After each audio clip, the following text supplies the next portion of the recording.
សួស្តីឆ្នាំថ្មីប្រពៃណីជាតិឆ្នាំម្សាញ់សពស័កពុទ្ធសករាជ2569គ្រិស្តសករាជ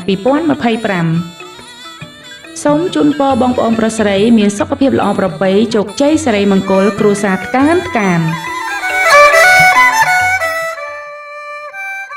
សូមបងប្អូនទាំងអស់ថែរក្សាសុខភាពក្នុងអំឡុងពេលរដូវក្តៅទទួលទានទឹកស្អាតទោះបីមិនស្រេកក៏ដោយ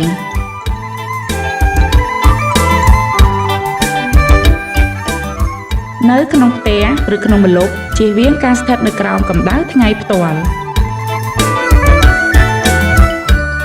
ស្លៀកសម្លៀកបំពាក់រលុងនិងពណ៌ស្រាលពាក់មួកឬប្រើឆ័ត្រសូមស្វែងរកការព្យាបាលភ្លាមនៅមណ្ឌលសុខភាពឬមន្ទីរពេទ្យប្រសិនបើមានអាការៈមិនស្រួលខ្លួន